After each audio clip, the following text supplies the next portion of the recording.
Okay, good morning, good afternoon, everybody. Welcome to attend this joint GSMA APAC and Europe Community webinar on the intelligent manufacturing and production. So today, the theme is about industrial AI unlocked the mobile network advantage industry, powered by two community, the APAC 5G industry community, and also the headquarter manufacturing and production community. So mobile networks are transforming industrial AI application, enabling smarter, faster, more secure operation. So this virtual workshop and webinar will explore the synergy between AI-driven automation and advanced connectivity, highlighting real-world use case across manufacturing, production, logistics, and transportation sectors. Learn how 5G and edge computing empower predictive maintenance, remote monitoring, automation, and data-driven decision-making at scale. So my name is Terence Wong, heading the APAC 5G industry community. Today, my colleague Jo Gilbert, she is working together with me to host this webinar.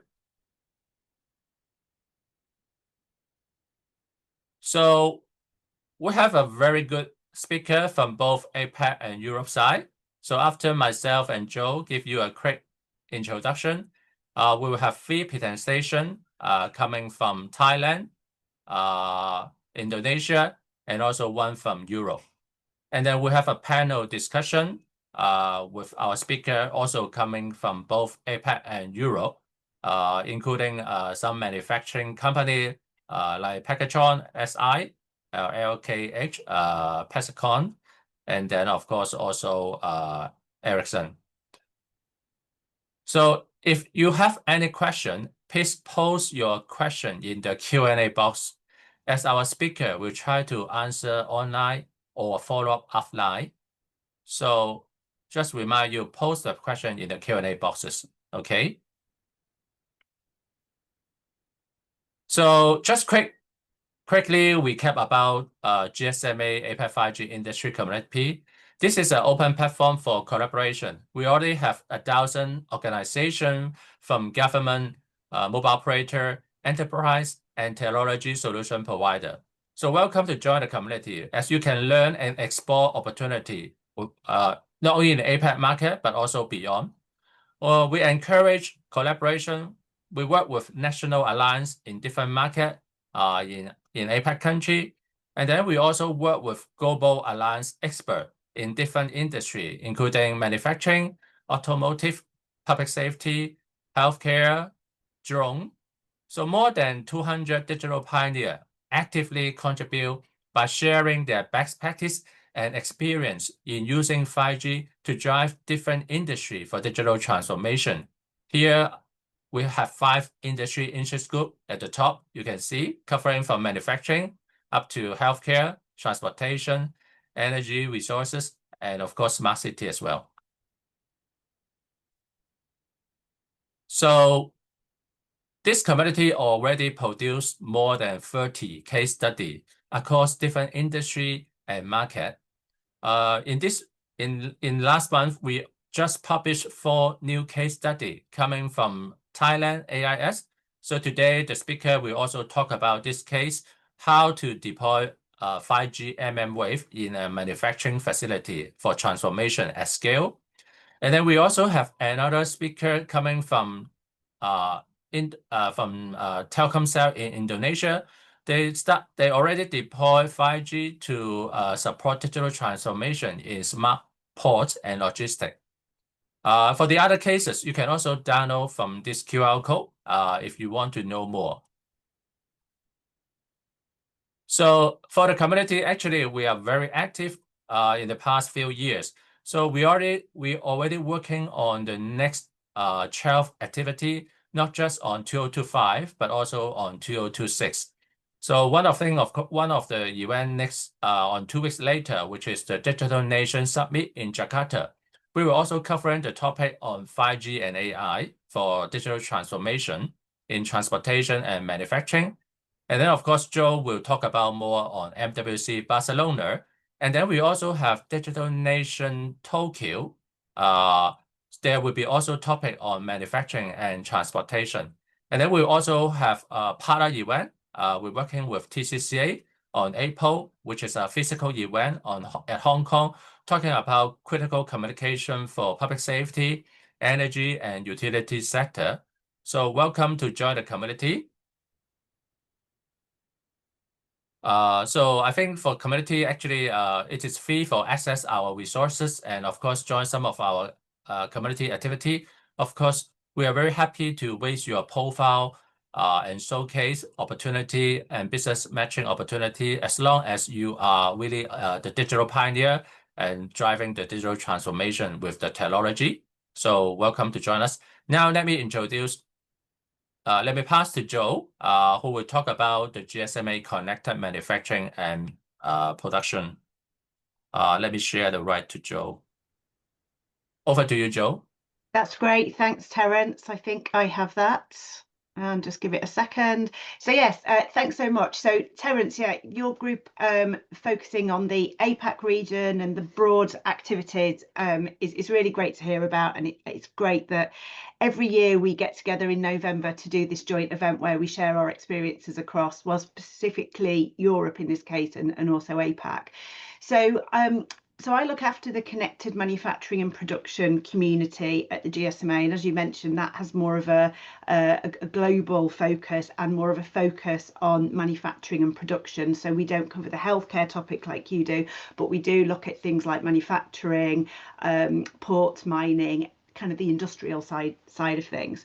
And one, oops, sorry. Let's click the wrong button. So our focus is around connecting the benefits of 5G and mobile technologies in this industrial sector. So I'm struggling to move the buttons on. Terence, I don't know. Next, or I can have yeah, you maybe if you can take it and do the next slide, I think that would be great. Thank you. Brilliant, thanks. So in terms of our objectives, so we're bringing together mobile network operators, the enterprises, so the manufacturing and industrial organisations, and that broader ecosystem, so the vendors, the device manufacturers, the software suppliers. And we have kind of 5 pillars that we're working to. The first is around really understanding the business and the operational needs across that whole industrial value chain, so that the manufacturing sector and the telco sector can understand one another. Then we're really wanting to focus on being able to identify these innovative partnerships to really make the most of the technologies like the 5G, AI, robotics, edge computing, etc. We also have a focus around addressing and overcoming some of the barriers that we're seeing to digital transformation in the sector. And we are seeing those broken down, but there are still some more that we want to move through. And then, we're all about sort of celebrating and sharing successful implementations and use cases to really kind of drive the inspiration into the industry on how people can use this technology to drive up their digital transformation in the industrial sector. And then the final and really important pillar is about building relationships across the ecosystem. So as the GSMA, one of the things that we're really keen to do is convene these organisations, so organisations can meet together, collaborate and unlock new opportunities that will help them to drive their business as well. So if we can maybe move to the next slide. Fabulous, thank you. So in the way that we run this, we have meetings, we have events, and we have activity work streams. So we run a quarterly meeting, which is available to GSMA members and some guest speakers. Our next one is coming up in December, and there's a QR code coming up for anybody to register for that. And we've also launched something new this year as well, which is the Industrial Knowledge Network. So this is actually open to everybody, members and non-members of the GSMA. And the purpose for this is there's 2 parts to it actually. The first part is around sharing insights from the GSMA around the industrial side of things. And the second part is to hear about all of the opportunities that you could have to speak at GSMA events and activities around manufacturing and production. There's another slide coming up on the next one there, so I'll pause there for the moment. In terms of events, we also have a number of events, including this brilliant webinar, but also MWC, as Terence, you already mentioned. The big one each year in terms of size is Barcelona, and we have a full day manufacturing summit at MWC Barcelona. It will be next year. It will be held on day one, which is on the Monday, but we also often run a summit at MWC Shanghai, sometimes at Las Vegas. Maybe Doha will be on the horizon for next year as well. I mentioned the webinar, and we also attend external events as well, such as Hanover Messe.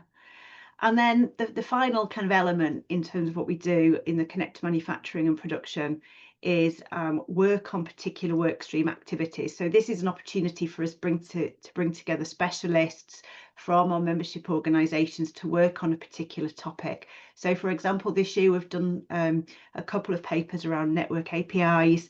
In the past we've looked at things like private networks, for example. So there's always things going on. Next year, we're looking potentially at cybersecurity, potentially identity, industrial IoT, RedCap. So, you know, if there's any of those topics are interesting, then come and be part of our community and get involved with that and help share, lead the thought leadership around that. So if we can go to the next slide, please. Oh yes, just very briefly, one of the things we really do like to do is encourage in-person meetings for networking and collaboration. And in the last couple of years, for example, we've run at least 2 events a year where we've brought people together at various locations to collaborate, run in-person workshops, and see demos and that kind of thing. So a couple of images from the last 2 years we've got there. Okay, if we can go to the next slide, I think this really is just a link to our next meeting. So if you would like to join our next forum meeting, it's on the 17th of December. The QR code will take you to the page to register. We're quite excited about this December forum. We will be focusing for the first time on emerging digital economies and some of the opportunities and challenges there. So as I've mentioned, the forum meetings are available to GSMA members only and invited guests. But if you are interested in being part of that community, then and you're not a GSMA member, then we'll be happy to chat to you about that. And then I think the final slide from me is the link to the Industrial Knowledge Network meeting. So if we can move to my last slide, please. So this is the QR code that will take you to the registration for the Industrial Knowledge Network. As I've mentioned, this is the meeting that's open to members and non-members. It's a real opportunity to hear the latest insights on the manufacturing and industrial intersection with telecoms, with insights from GSMA Intelligence, and then also a chance to hear about speaking opportunities or opportunities to participate in our paper creations or webinars and that kind of thing. This is a really interesting meeting for maybe marketing leads, PR people that are looking to place speakers, as well as people that are interested in the manufacturing topic directly. So we definitely encourage people to register and join us for that. And the next one is going to be on the 14th of January. Okay, so I think that's the last for me. Terence, I think my last slide is a thank you slide, so I'll hand back to you so we can start to hear from our guest speakers today. Yes, thanks, Joe. Now let me introduce our next guest speaker. From Precicon, Pimo, the head of Telco Network and Business Solution. He's from Advanced Info Services, AIS, which is the leading mobile operator in Thailand. He's going to talk about high-band 5G-enabled real-time factory automation. So over to you, Precicon. Yes, I can see you. Okay, thank you. Yeah, thank you, Felix. Yeah, let me share for the high-band 5G that we successfully deployed in Thailand. Before that, let's start with the evolution of the digital manufacturing industry. Now, manufacturing is in a state of the transition to the Industry 4.0 that you know already. They apply the IoT, AI, robotics, and automation into the production system. Yeah, but for the Industry 5.0 now is the conceptual, focusing on the collaboration between the human and advanced technology like the AI. Okay. This is the use case that for the Industrial 4.0 and 5.0, productivity and quality improvement, automation, workforce, all of them is require the digital technology to deliver those use cases. 5G is the one of them. This slide is from the McKinsey. I want to show you that from McKinsey, the connectivity and infrastructure is the key foundation to offer to deliver the machine intelligence, as the robotic and AI and automation is the key foundation for the Industry 4.0. 5G, of course, 5G capability. 5G capability is the key foundation for the Industry 4.0 and 5.0 as well. Mobility, wireless, coverage is the uniqueness, comparing with the other connectivity. For the high bandwidth, low latency, of course, is better than 4G. Yeah, and reliability and the security, is no doubt already that based on the 5G license plan and the encryption based on the 5G technology, the reliability and security is a good one. Yeah. And last but not least, I would like to mention about the privacy as well.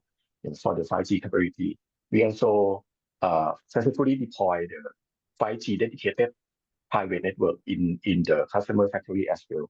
Yeah, they require for the privacy. They don't want their data out of their factory. So the privacy is the key thing that get for the Industry 4.0 and 5.0. Before I go to the use case that we successfully deploy in Thailand,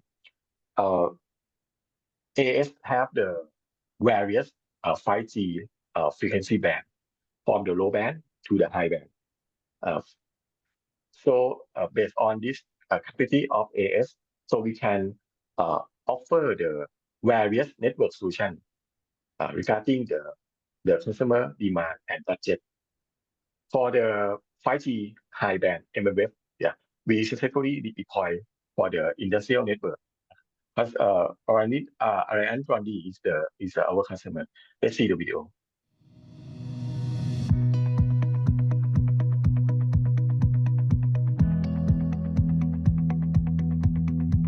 My name is Ben Dobbs. I work for Alliance Laundry Systems here in Thailand. Alliance Laundry is the oldest commercial laundry manufacturer in the world, over 120 years old, as a company based out of Wisconsin in the US.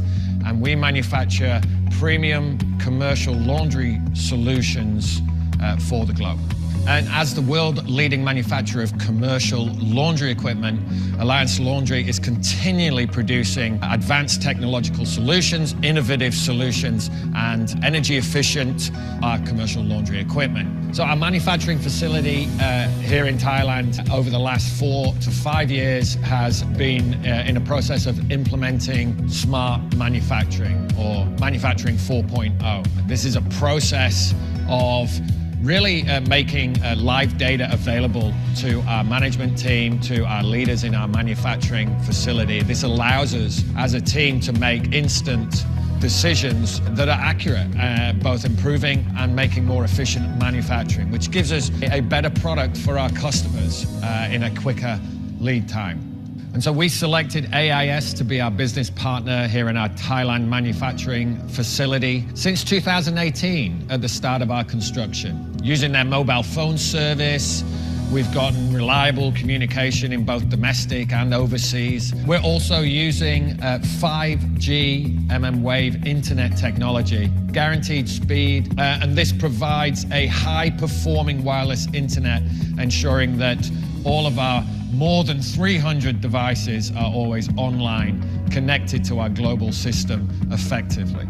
We've also considered using their MPLS internet service as we need reliability, good speed, good price for our main internet network to link our systems globally across the US and the Czech Republic facility in Europe. AIS has a very professional team that work with us and respond quickly once we ask and need for help. The future business goals for Alliance Laundry Systems is we will continue to embrace technology that allows us to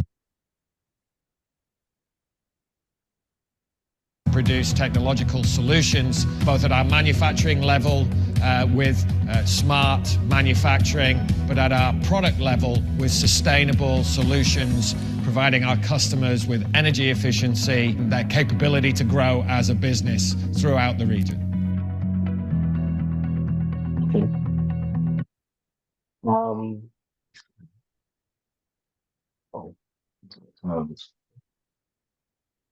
Okay. Yeah. For this customer, they are looking for the second media as the wireless. They have the fiber as the main media. Yeah. They are looking for the wireline and wireless. Yeah, in their factory. They also looking for the high speed 300 megabit per second for upload and download. Yeah, when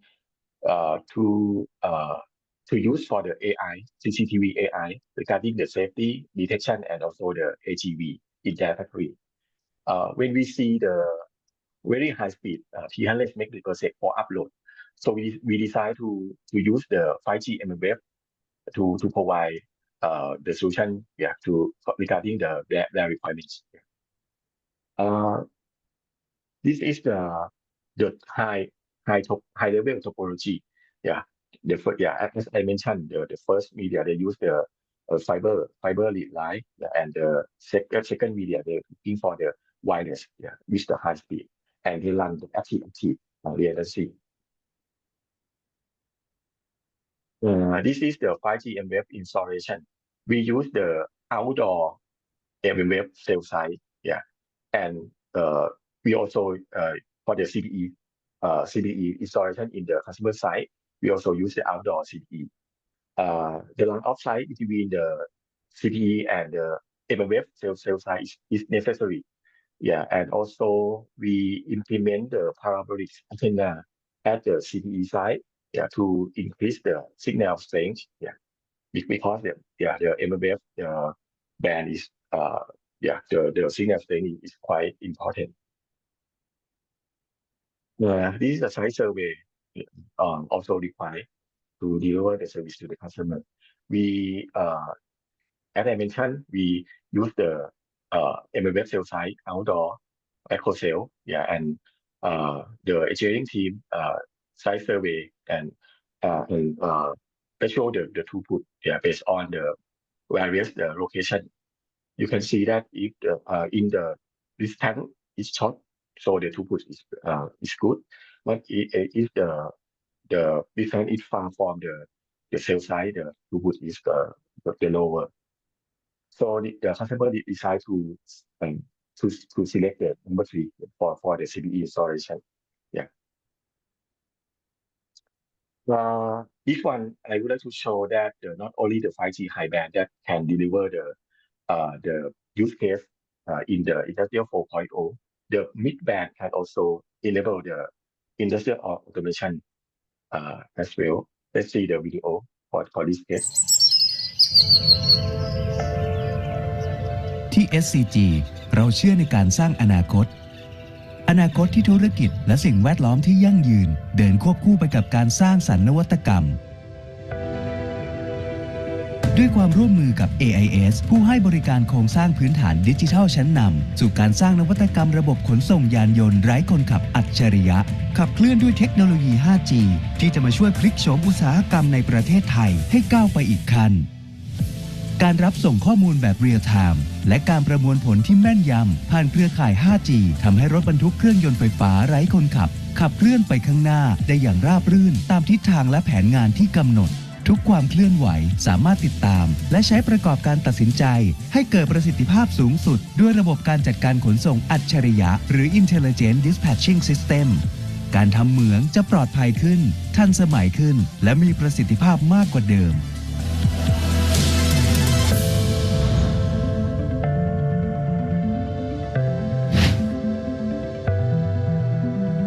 โซลูชันระบบขนส่งอัตโนมัตินี้จะช่วยลดความเสี่ยงในการทำงานช่วยยกระดับให้เกิดความราบรื่นในการดำเนินงานและพร้อมต่อยอดเพื่อมุ่งสู่เป้าหมายความเป็นกลางทางคาร์บอนในอนาคตเทคโนโลยี 5G จาก AIS หัวใจสำคัญในการสร้างสรรค์นวัตกรรมนี้ให้เกิดขึ้นได้ 5G คือเทคโนโลยีที่มีความเร็วสูงความหน่วงต่ำครอบคลุมพื้นที่กว้างและสามารถใช้งานได้อย่างมีประสิทธิภาพแม้ในภูมิประเทศที่ท้าทายเหนือกว่าเครือข่ายอื่นที่ไม่สามารถเข้าถึงได้ AIS 5G ทำให้เกิดระบบการควบคุมอัตโนมัติเต็มรูปแบบช่วยให้สามารถควบคุมตรวจสอบและดำเนินการได้แบบ real time ทำให้ต้นทุนเชื้อเพลิงลดลงถึง 75% ลดการปล่อยคาร์บอนได้ 35% และเพิ่มประสิทธิภาพการดำเนินงานขึ้น 20% เพิ่มศักยภาพสู่มาตรฐานการบริหารจัดการให้ปลอดภัยมากขึ้นชาญฉลาดและมีความยั่งยืน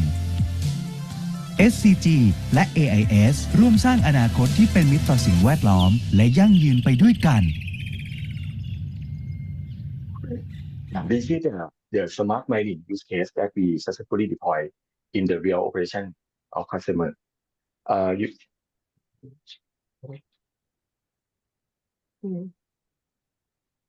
Sorry.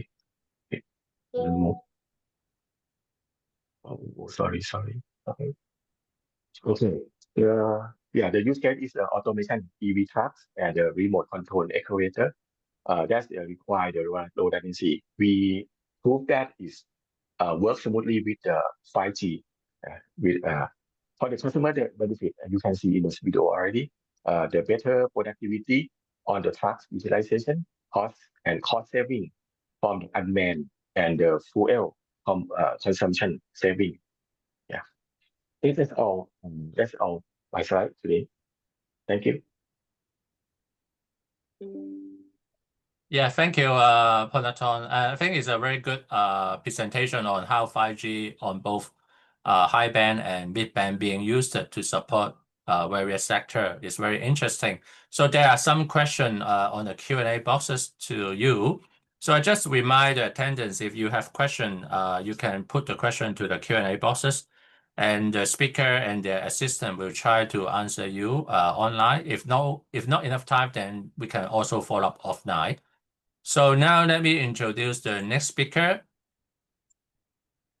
Coming from Nokia, Colin, this is Les, head of partner sales in Europe. So he's going to talk about empowering digitalization journey for industry. Let me pass the control to you. Thank you, Terence. Yes, Colin, you got it. All right. So there's three things I want to talk about in my part today. I'm trying to move the slide, but is it okay now? It's not moving. Maybe you say next. I help you. Okay, I think now it is.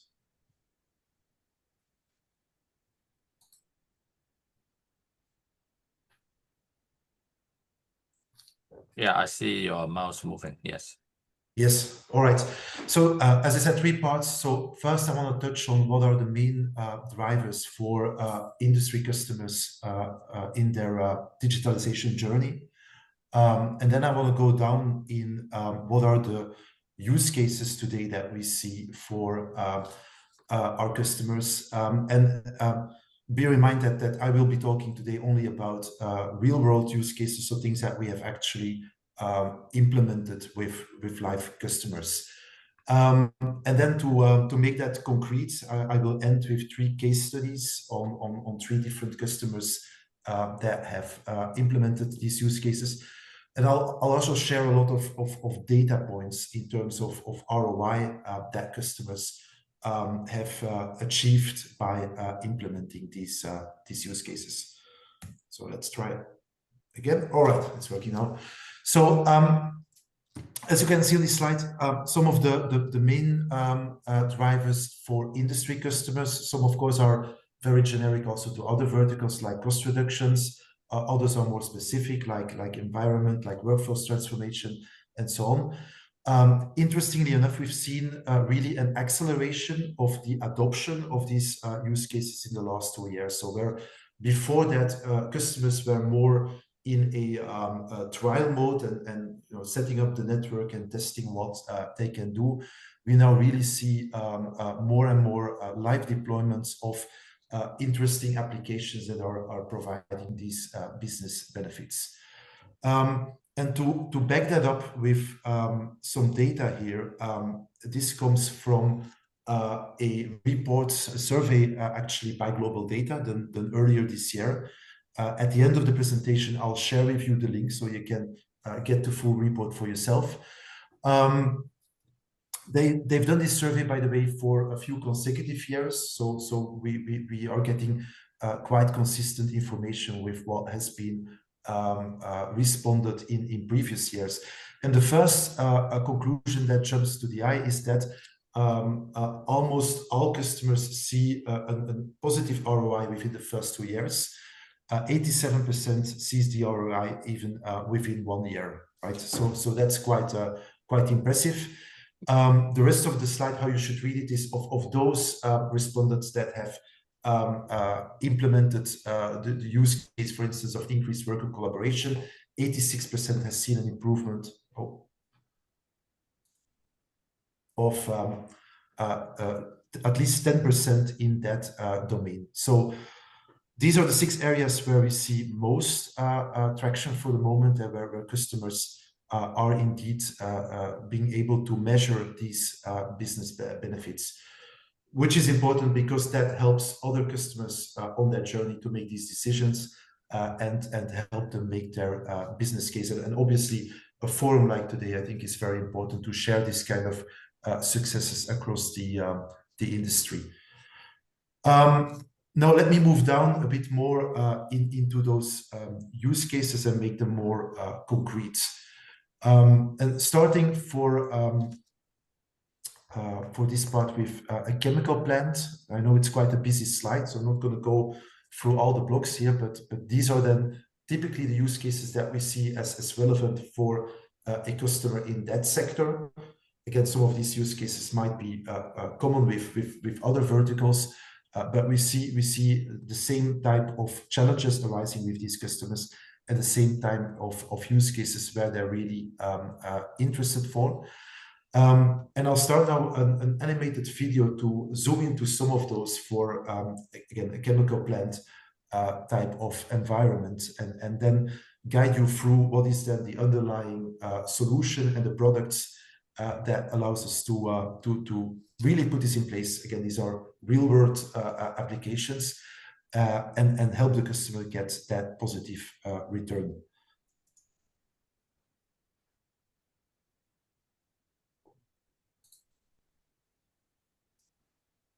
All right, so at the bottom of the slides or of the video, you can see those different use cases.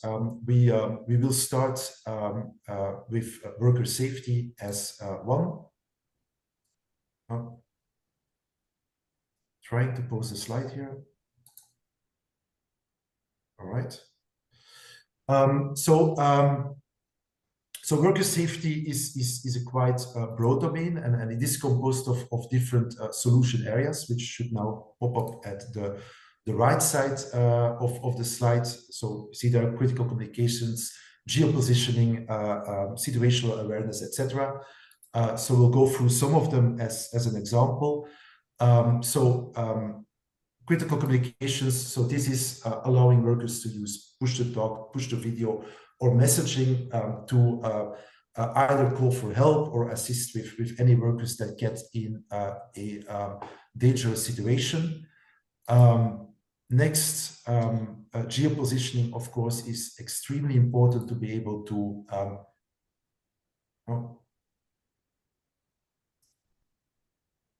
Sorry, let me try to get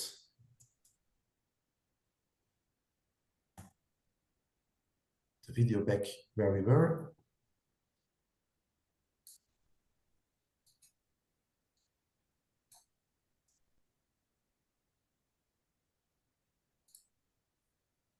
Right. So, oh.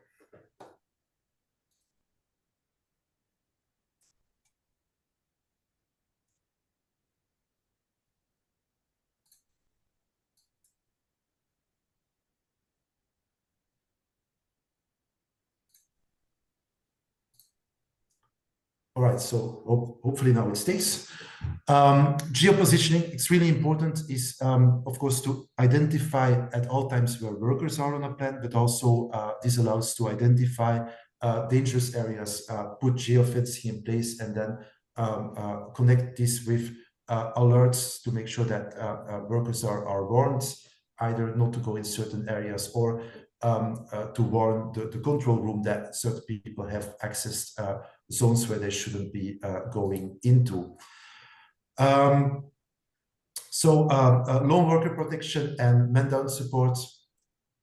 This keeps happening every time I pause the video. Sorry for that.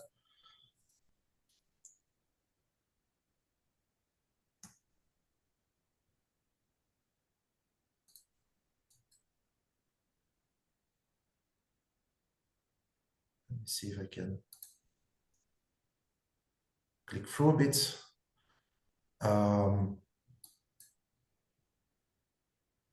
Right. So as I said, lone worker protection, man-down support, this is about also then monitoring the status of a worker.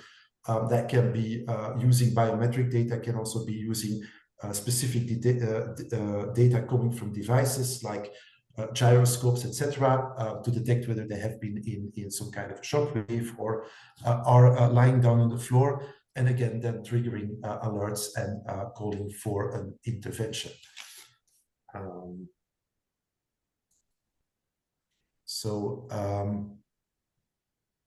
Moving then into the solutions that underpin this these use cases, and I'm not going to cover them all of them, but starting with I'm just past it now, but not going to go back this time. So TeamComms is our push to talk, push to video application that allows to respond in certain situations or allow workers to call for help.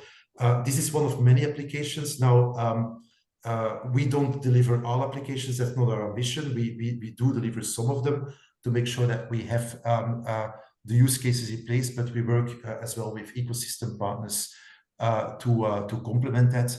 The applications are on our Edge platform, which you can see at the middle of these slides. So TeamComms was one example. We have a few others that I will come down to the rest of the presentation. This sits, of course, on top of the network connectivity, which can be 5G, 4G, but also Wi-Fi. So we can integrate with that and use the best technology depending on the situation, and then connect with the local OT environment for the automation or with other applications sitting in the cloud. So this is a platform where customers build on, and that is the same platform that we will then use for different use cases, which makes it then very easy for a customer once they've started out with the network to add then more use cases afterwards and increase also that return on investment. I'll try to start again.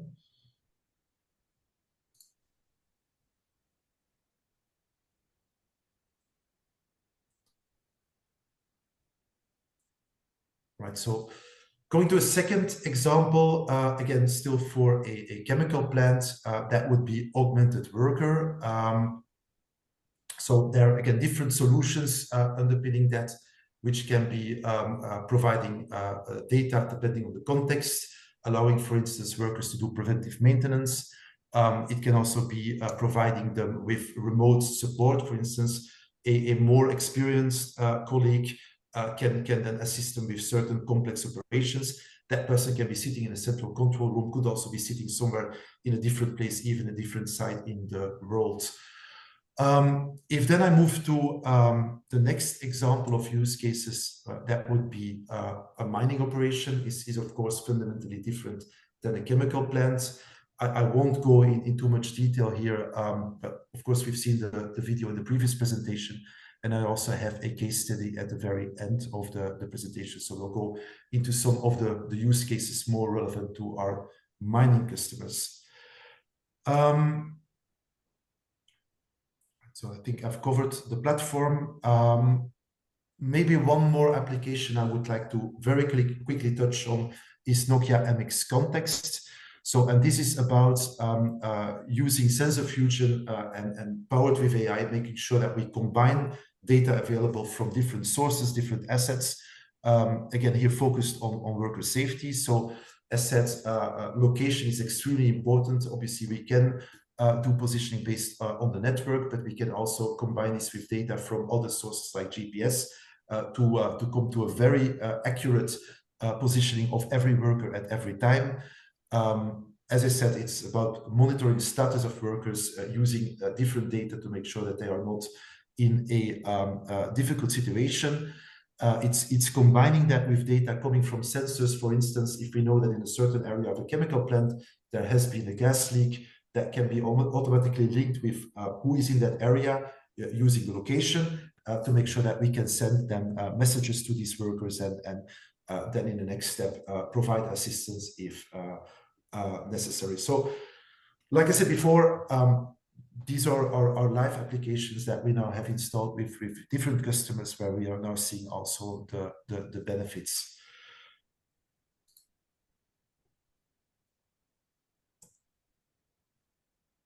All right, so let me then to end my part, because I think I'm a few minutes over time, so we'll run through these use cases as fast as I can. Starting with BASF. So BASF, of course, being one of the leading chemical groups for their site here in Antwerp. A few years ago, they decided to put in place a network to really move forwards with digitalization. They quickly ruled out using the public network. First of all, this is a very large site. It's 6 kilometers in length. Obviously, lots of very high metal structures made it impossible to use a service provider network. So they decided to build their own private 5G network. They had very high demands in terms of availability. So the network had to be completely redundant. And from the start, they were planning to implement no less than 20 use cases. They trimmed that down to 5 for the initial deployment. So all these 5 use cases, happy to say, have been successfully already installed, and they now keep adding more use cases from their list as they go forward. BASF, much like some of the other respondents of the survey that we talked about, have met their ROI goals within the first 2 years. And this is not only about, for instance, increasing automation and thereby achieving efficiencies. It's also about reducing carbon footprint. It's about other environmental KPIs they had set, like improving water quality, and last but not least, worker safety. Moving from Europe to the US now, but staying in the chemical sector, another customer of ours is Dow Chemical. They were struggling with some of their applications being slow, even having frequent system crashes, which were hindering their operations, of course, but were also causing frustration with their workers and obviously also reducing worker productivity. So in 3 of their sites, they have installed a LTE private network. On the back of that, they were able to improve the performance of their applications. They've reduced downtime by 50% and improved employee productivity by 16%. But also important, they've also improved employee satisfaction because people were a lot happier using tools that actually work and having all the data at hand at the right time. So they've seen also that boost in end user experience. And my last case study for today I wanted to touch on, as promised, is a mining case. and then I go to Asia for Komatsu. So Komatsu wanted to automate their haulage system a couple of years ago. So for that, they installed, again, a private LTE network. Obviously, for automated vehicles, it's extremely important to have a network that is everywhere available, also has an extremely low latency, has a high bandwidth because you're also using it for monitoring and so forth. So they were very happy to have their automated haulage system installed at the back of this network, achieving, for instance, a 50% improvement in productivity, also an improvement in cost by 10 to 15%. Very important, they had a zero accident track record during 13 years because of this. The fact that they now can rely on a carrier-grade network also fantastically reduced the number of communication errors. So again, a customer who has seen a combination of business improvement in terms of operational efficiency, but also worker safety in this case. So with that, I think I've already run out of time. So on my last slide here, I've got the links as promised to the Industrial Digitalization Report by Global Data. So there you can find more examples of ROI data provided by the responding users, as well as in more detail, the BASF case study that I touched on in the slides earlier. So I hope this was useful. So thank you. And obviously, if there's questions, please put them in the Q&A and I will try to get back to you. Thanks, Colin. I think it's a very comprehensive illustration on different kind of industry, how they adopt the technology, and do see a lot of intelligence and automation work already achieved. Great work. So yes, there are many questions in the Q&A boxes. Please go to the Q&A boxes to look at some questions to you. I see some people also leave the question in the chat box. So I suggest you guys better to post a question in Q&A boxes, easier for speaker to follow up. So for the speaker, if you have time, you can also look at some question in the chat box as well. Yeah. So now let me introduce next speaker, coming from Indonesia, Fadi Hamsani, the GM Enterprise Customer Solution Management from Telkomsel. He's very experienced. He's moved from manufacturing sector into telco sector. He's a mix of a domain expert. Now he's going to talk about smart port transformation in Indonesia with 5G and AI. So Fadi, you can start. I can control the slide for you. Thank you very much, Terence. Good morning, good afternoon, everyone. So thanks, Terence, for this chance to share some experience about what happening in Indonesia. Next slide, please, for my slide. Okay, next slide. Okay, thank you. Maybe a bit introduce about myself, why it's important, I guess, to share a bit. It's about the things that maybe for the next time we can connect for some share in terms of the best practices. I'm more 15 years in the manufacturing, run the smart manufacturing, also some industrial activity. I'm leading the enterprise business in Telkomsel, all the vertical industry, including the manufacturing, mining. And today, I'm not sharing about the smart manufacturing, but I will share more on the smart port, another journey by the end-to-end, as we know in the value chains and also in the supply chains. Normally, it will be connected between the manufacturing side and another value chains of the entire system. So next slide, please. So if you look on the introduction a bit about the Telkomsel, where we are now, as I said previously, that we in Indonesia, I think it's from last 2 years back, we already deployed the smart manufacturing powered by the 5G and AI for several vertical industry and also several sectors. The first is in the automotive. In the Toyota, we already share also with GSMA our best practices that we share about the smart factory program with 5G support to enablers that computer vision, AI, vision inspection for the ergonomic and also for the quality, and also some the automatic guide vehicles or AGV or AMRs, the robotic system, massive about the IoT and several use cases on the Toyota. And also with the one of the electronics manufacturing, I think System Vegatron is here also. We also have some experience together with them to deploy the smart factory program. And also in the mining industry, in Telkomsel, also we deploy this smart mining. That again, it's happy to see also some of the use cases from Bangkok, Thailand, that have another use cases on the smart mining.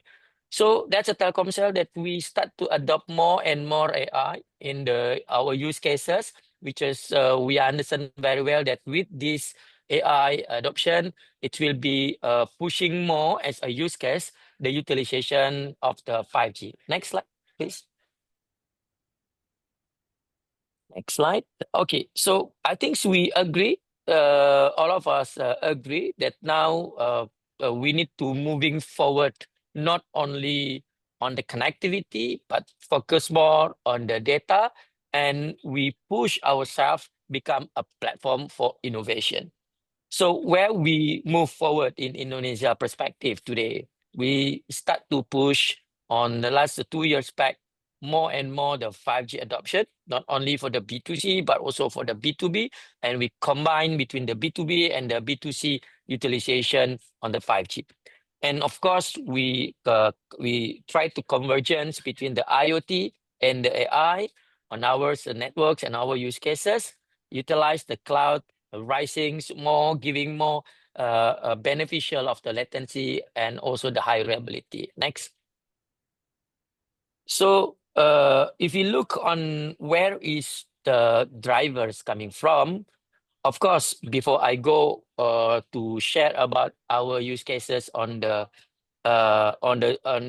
smart port because of the demand, smart manufacturing because of the demand, and also when we talk about the smart mining because of the safety, because of the personalization and etc., we make the connected worker and everything. So the technology is shipped, the competition is there, and also about the regulation. Next. And another point is about the opportunity. We look on the today, especially in Indonesia, where I can share to you, the vertical industry like manufacturing is contribute almost 16 to 17% of our GDP. And also the mining, the smart mining also same. It contribute almost 11% of our national GDP.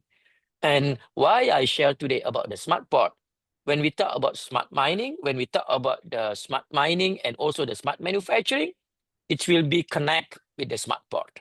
So everything's on their value chains, it will be connected. So that's why we start our journey more and more on past half years, focus and support the smart port to utilize our smart 5G and also to push more and more the AI utilization application. Next. One of the important and very interesting normally is talking about the driver. In Indonesia, the massive population and mobile penetration is become more higher. And also we are happy because the government also push the industry 4.0 adoption and make a national vision on industrialization in agriculture, in energy business, and of course, the manufacturing is a part of that. That's one of our presidents push the national vision on industrialization. So by this, the enabling the IoT and digital tools is become a massive. The supporting for the smart city, the smart port infrastructures also become a nation vision on the industrialization.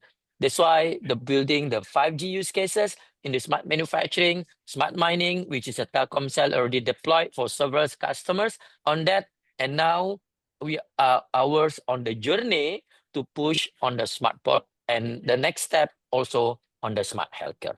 Next. So now we share about the smart port, what we have. We just start this in a few months ago. Next. So we try to understand what is the value chains of the smart port itself. We talk about the environment monitoring. We talk about the operation.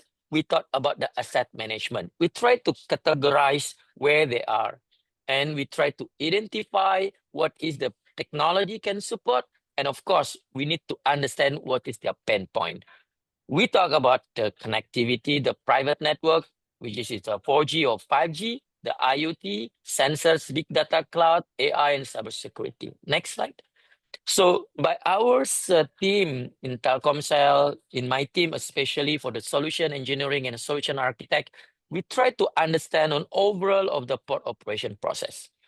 The sites, container crane, the AGV that they have, the berths, gantry crane, container yard, and we identify what kind of the solution that they require on container management solution, for example.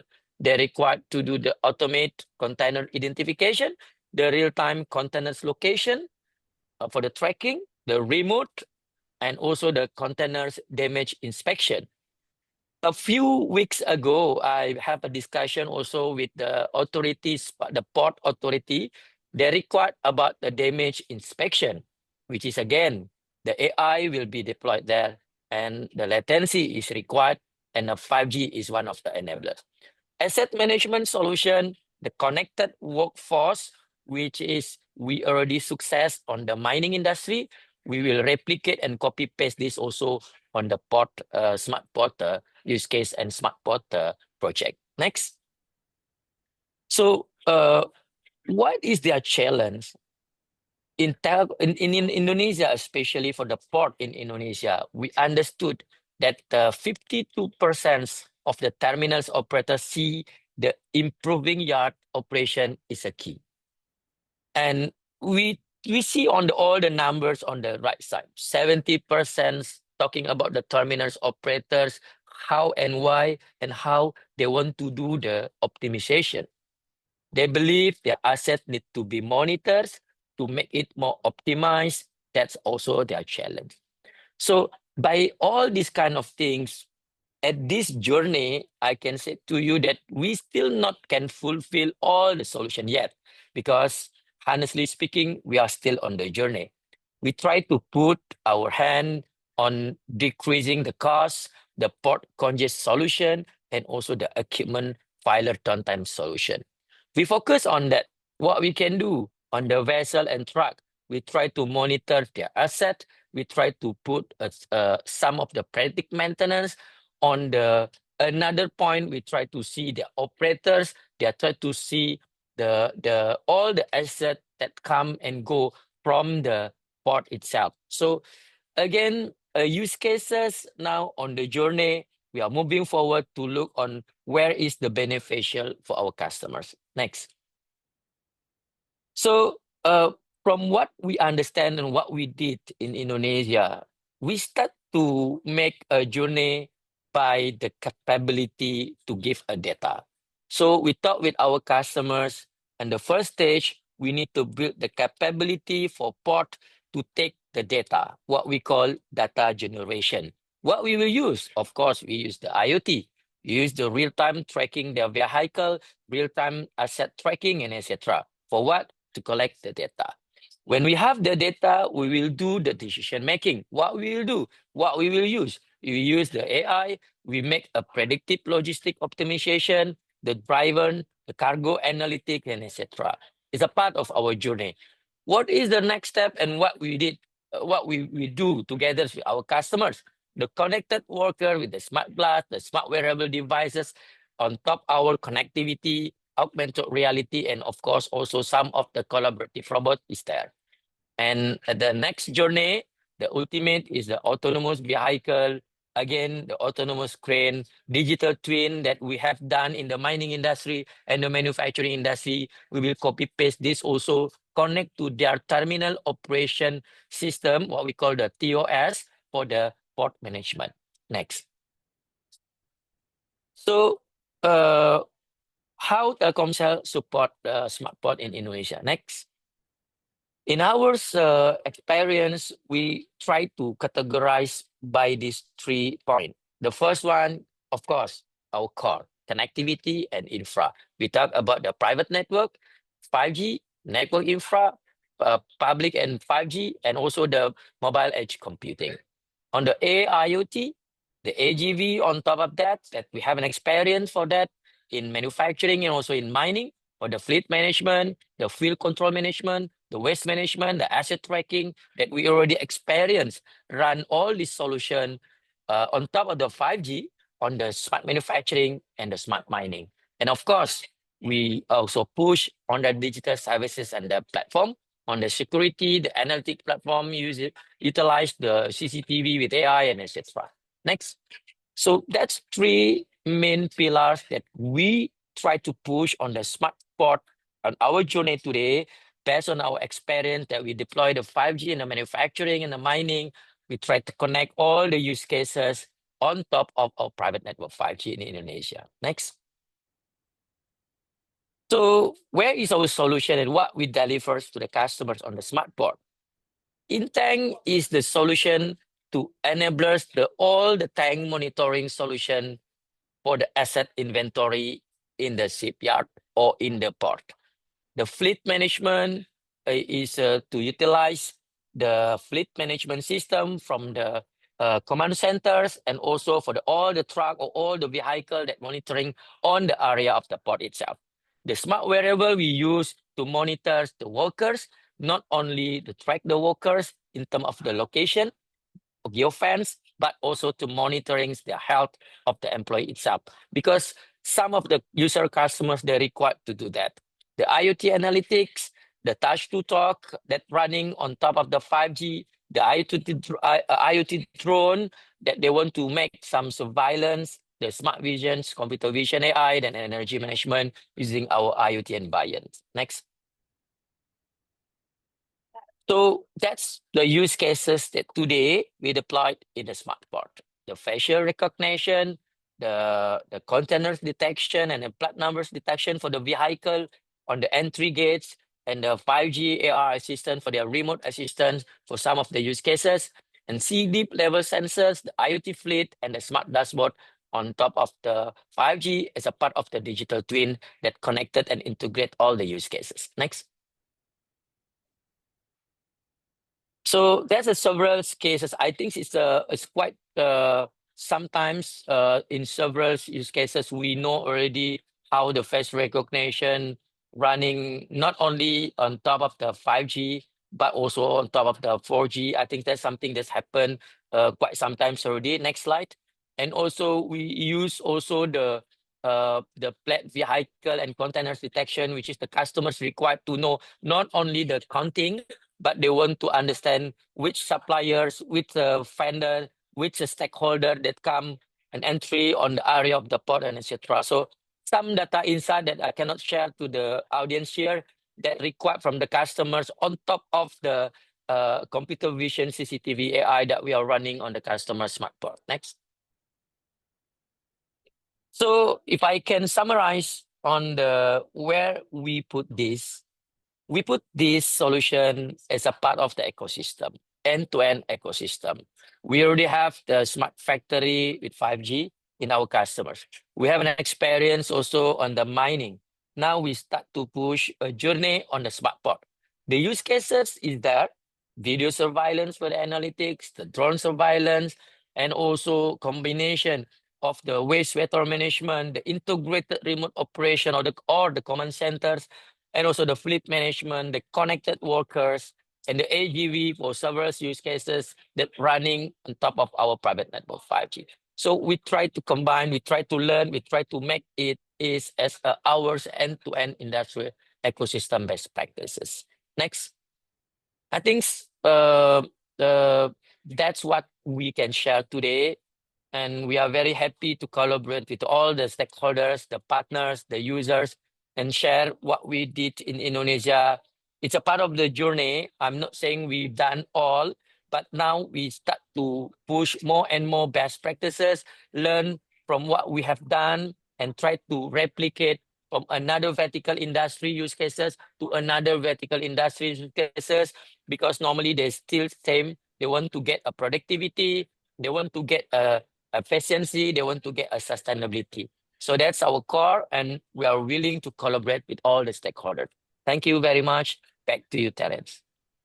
Thank you, Fatty. I think is again is a very good illustration on the journey Telkomsel have done in last few years, starting from manufacturing and mining, now go to port, and next year healthcare, right? So I think it's a lot of learning, and definitely looking forward for more experience from you to share in of course Digital Nation Summit at Jakarta. Welcome you guys to join and meet Fatty face to face. So now let me remind, if you want to have question to Fatty, please post a question in the Q&A box. Fatty, I see some question to you also in the chat box. So please take a look. Okay, finally, of course, most importantly, of course, we have a panel discussion. Now let me pass to Joe. I let her to introduce our panelists.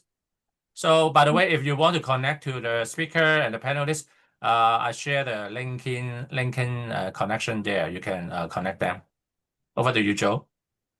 Fantastic. Thanks so much, Terence, and thanks to Fadli. And actually, yeah, it's been some great presentations so far. Some great experts joining us, and I'm really delighted that we're continuing with the experts who are joining us for the panel. So thanks everybody. We're going to be focusing a little bit more on the industrial AI and the role of the mobile network. So joining me today for the panel, we have Colin Coe, Principal Consultant from LKH Precision. So Colin, I can't quite see you on the screen at the moment. Hopefully you are there. And hi everyone.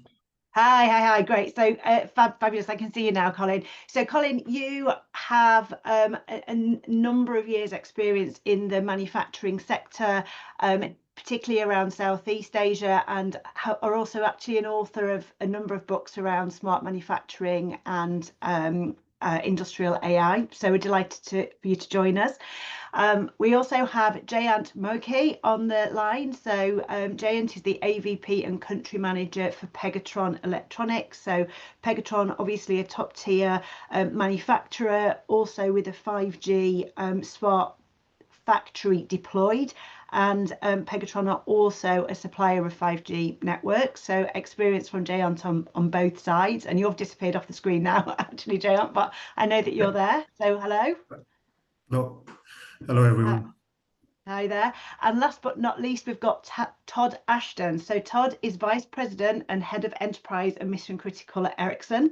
So Todd, you are looking after Europe, Middle East and Africa right now, but actually you also have some experience in the APAC region, and I think particularly Malaysia from previous experience that we were talking about.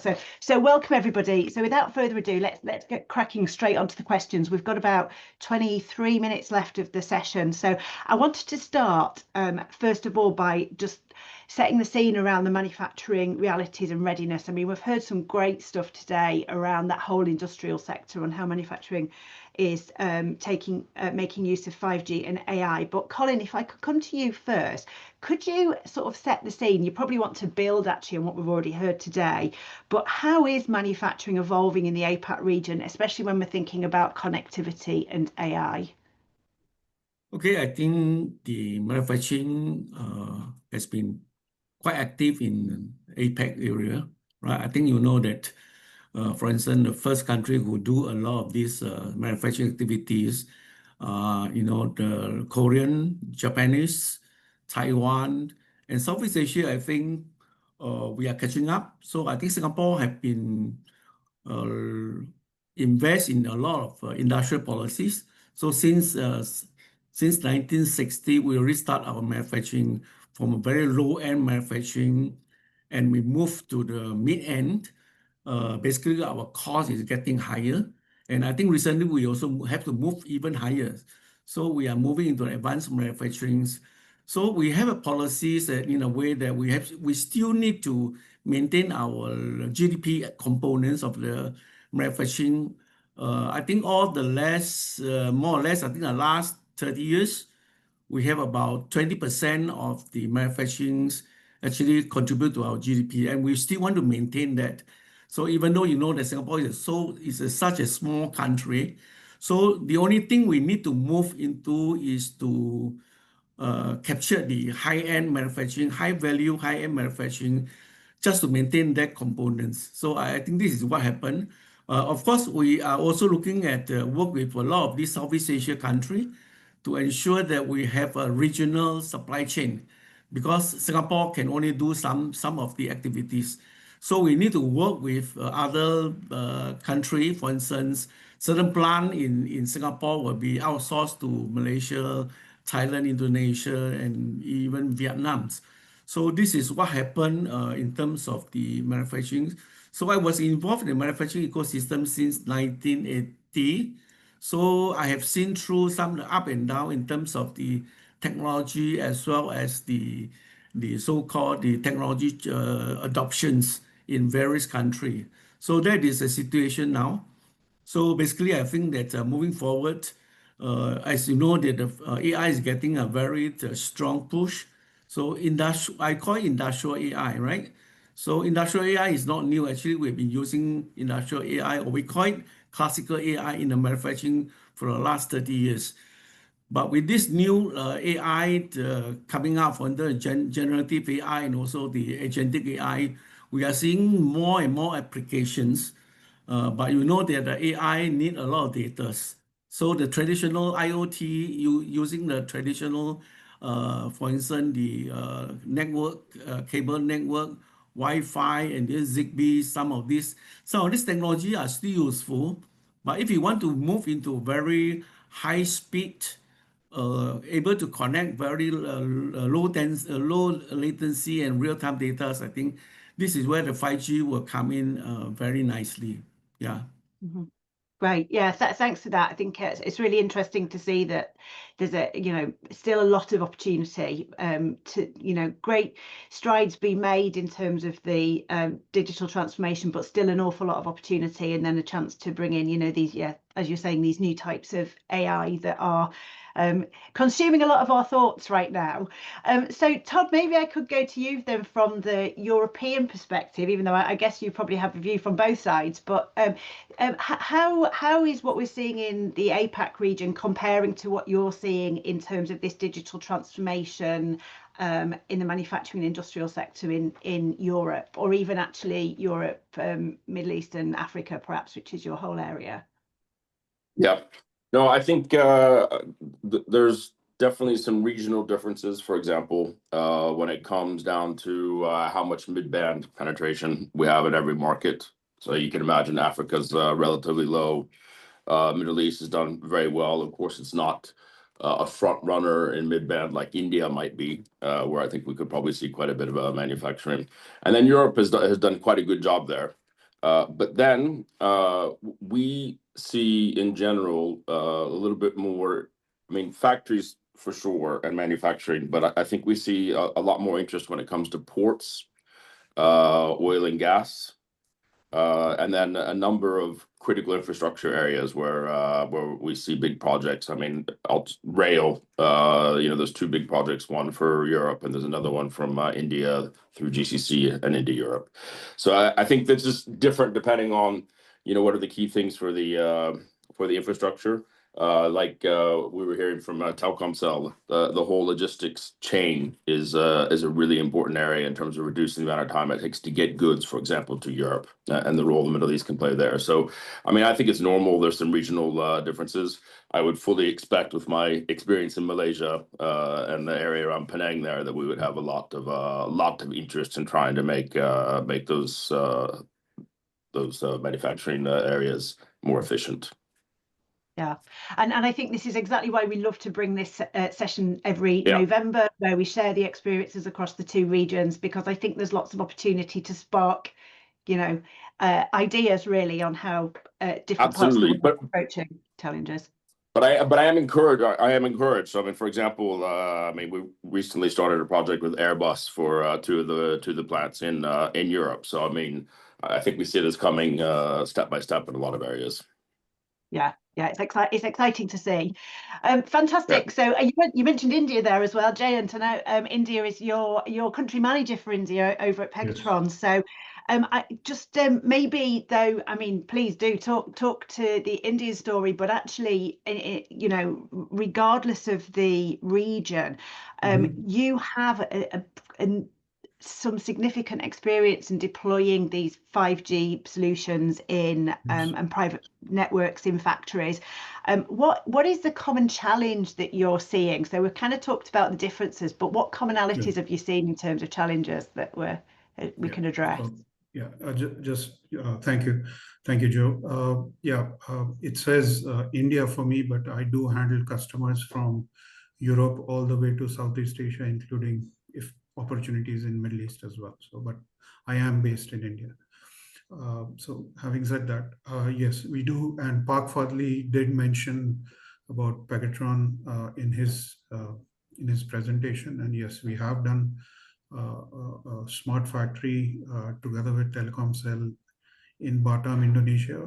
It's about 85,000 square meters. It's our flagship plant for Pegatron 5G devices.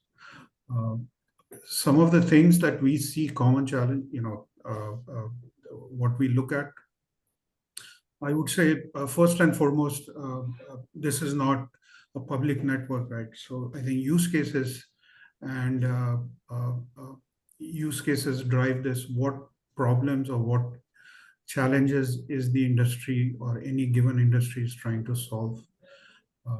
What kind of performance that they require in terms of you know, the technical aspects, the latency, the uplink, downlink throughput, what would be the ROI or TCO, which would lead to different architectural solutions. And then obviously, depending on which part of the globe you are in, some of the, you know, spectrum can also, is it dedicated or is it public? That can also have an influence on certain technical aspects in terms of the kind of TDD slot structure that you can use. What sort of an expertise does the end user have? And you know, do you want security aspects? Do you want to keep the data within your premises, or you're okay with the security that is you know, inherent within 3GPP? And then, of course, if it's a greenfield, you know, you have a clean slate, but most industries are brownfield, so they already have existing systems. And then this working together of the existing systems plus the IT/OT aspects that needs to be worked seamlessly. So I think there are, you know, all of these things are at a very high level. Need to be looked at it from a network perspective. And another important aspect which we found, we see is the workers themselves within that factory, because you need to have the readiness and adaptation to new technologies such as private 5G or AI, etc. So, you know, getting that competence up, that should not be, what do you say? It should not be downplayed. That is also an important factor. Fantastic. So yeah, I mean, yeah, we can come and talk, can't we, about sort of general, you know, generally what's happening in APAC, generally what's happening in Europe. But I think what you're saying as well is there's no one size fits all in terms of when it really comes down to it, it's down to the company or the organization that has the solution, the challenge that they need a solution for. So yeah, I think we must bear that in mind Yes. whenever we're considering this. Yeah. Yeah, fantastic. Okay, so we've tried to set the scene a little bit. So let's kind of move on to talk more about the actual network and the role of the network or the connectivity, and particularly around the AI topic. So back to Todd. You know, as the network, one of the network vendors on this panel, what makes a mobile network uniquely situated to industrial AI? It's a big question, yeah. But yeah. Oh, I think we've frozen there for a second. versus normal, let's say, mobile broadband type business, right? So a consumer may not care so much about latency, but 5G provides us really ultra low latency. Why might that matter? Well, for example, if you are doing, there would be a lot of reasons to connect oil platforms, for example. But if a oil pipeline is vibrating, you would need to be able to very quickly, using AI and the different sensors you would have put onto the pipeline, quickly do something like shut it off, because if it's vibrating, it might be getting ready to explode. Yeah. So therefore, right? So therefore, the low latency is extremely important. Well, I'll give one more example. Another is really around being able to handle high volume of devices, close to like 1 million in 1 square kilometer. This could be really relevant in mines. 50% of a mine's cost is power. If you know when the mine is completely uninhabited, you can do things like turn off the air ventilation system and save a lot of money. You also need, from a safety perspective, to be able to handle that many devices, which the mobile network is uniquely set up to do for safety.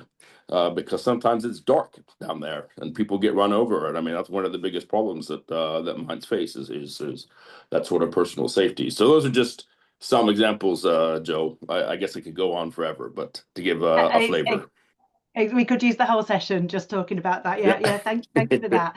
And Colin, from the APAC side of things, and you've touched, because you said that actually we've been using AI for years, but now we're looking at these new types of AI.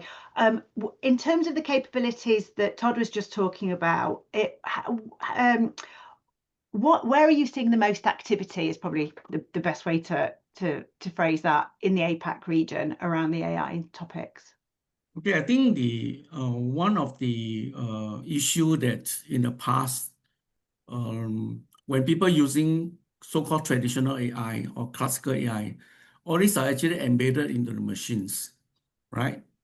So we are now looking at a lot of this AI that how first thing first is how to make use of AI capability. At the same time, the data will be still within the plant, because a lot of these data are very sensitive. For instance, the engineering data, process data. I don't think the manufacturer will allow this data to be put in a cloud or whatever. So I think one of the 5G technology, for instance, the MEC, right? Multi-access or edge computing come in very, very nicely, because first thing first is you are able to retain your data in your plant. So it's very secure. Secondly is, I think if you work with a lot of these so-called hyperscaler, they are able to port some of these large language model to the edge. So meaning you have first thing first secure data, high speed data, low latency data, together with this so-called edge AI. So I think that will make all this manufacturing to become very, very smart, at the same time very secure. So I think this is one of the plan, so-called vision and the dream they want to achieve. So I think that if we are able to talk to these plant managers talking about these two areas, and another issue actually, for me, I think I work in the manufacturing plant for many, many years. One of the issue is in a manufacturing plant, as compared with a lot of other consumer application, in a manufacturing plant is very noisy.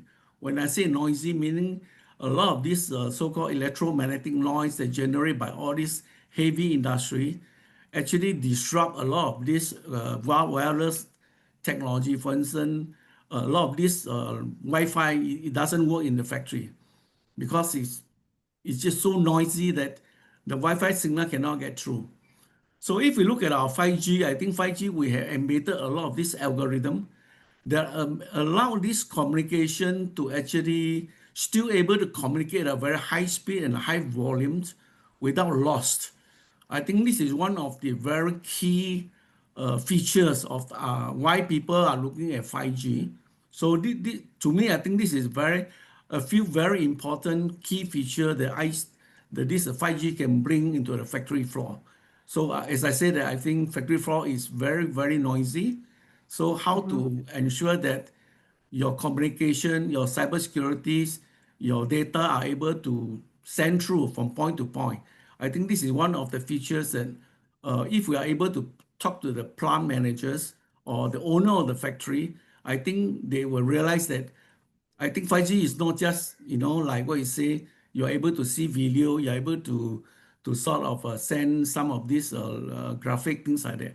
It's more than that, right? So I think this is one of the feature we should actually explain to the plant owner or even the CEO of the plant, which is from there, then they will say that, okay, I think 5G there's something they need to really look at it on mid-term to long-term and how to plan their budget. Because a lot of times people look at 5G, it's very expensive, right? So this is one of the big issue that a lot of times 5G are unable to push to some of these even big company.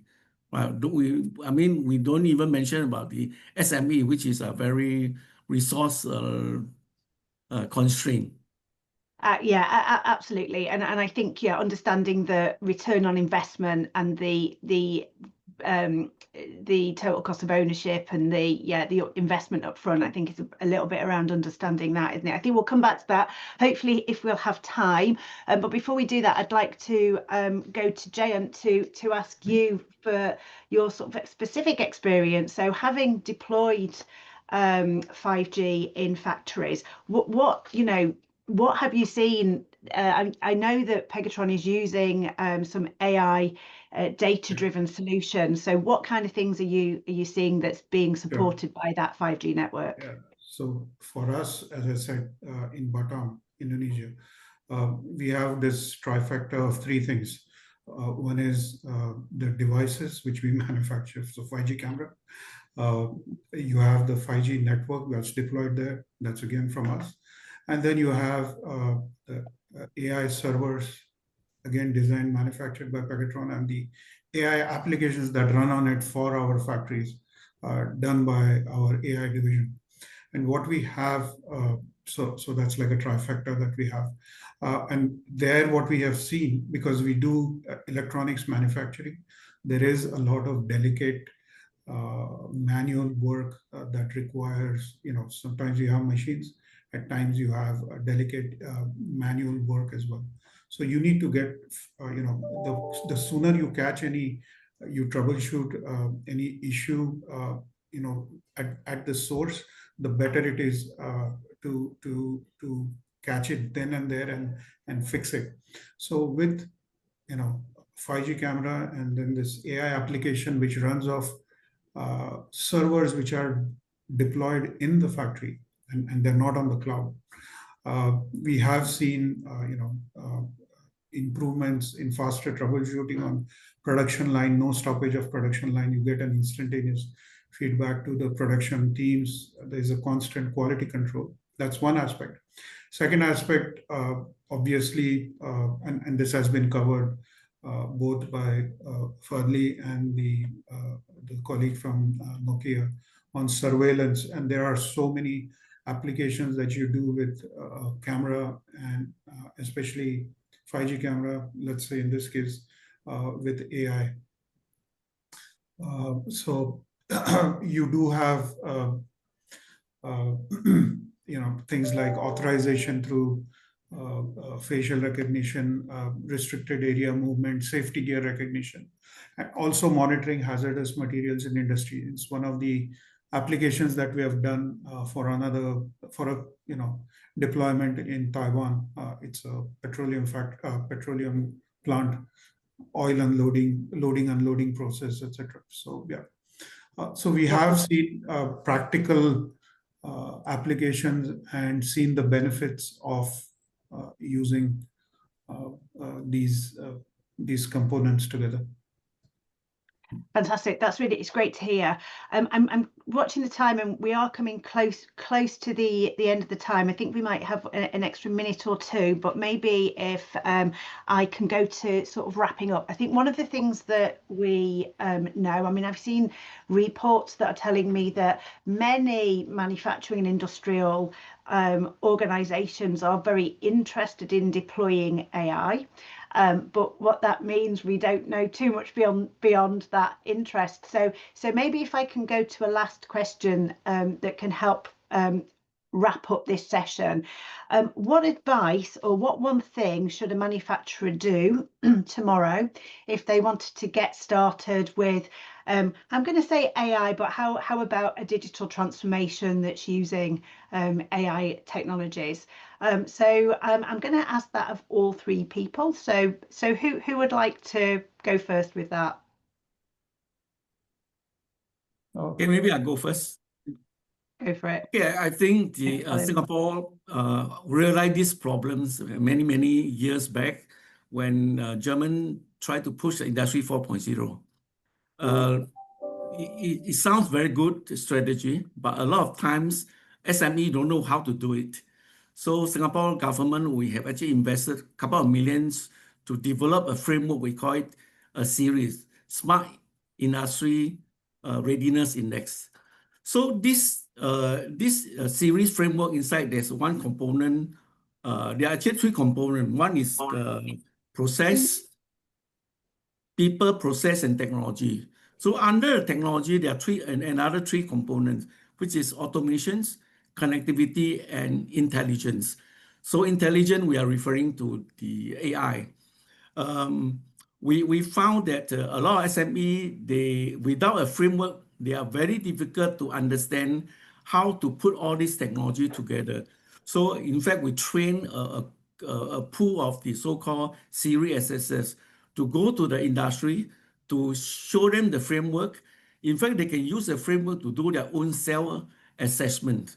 So we see many successful applications once they see this framework. So of course, we talk about the IoT, we talk about all the Industry 4.0 technology, connectivity, and more important thing, I think recently is also the cybersecurity. So if you look at the 5G technologies, already embedded a lot of the so-called industrial cybersecurities. For instance, I give an example, right? In the cybersecurity, we are talking about this network management and also network segregations. So if we are using the 5G network slicing technology, actually you are able to achieve that. At the same time, you're also taking care not only the application, you can go into very fine application, but at the same time, you're also taking care of cybersecurities. So I think this is where I think that a lot of these so-called features that embedded in the 5G have to be really sort of able to explain to the user so they can see the benefit. Once they can see the benefit, there's a chance for them to think that they want to improve in all these three areas: productivity, efficiency, and safety. Right. So I think they are looking at all these aspects, and if the 5G can achieve all these so-called the application, I'm sure that the investment for them is not really a big issue because they are able to improve their plant, by using the 5G technology. Fantastic.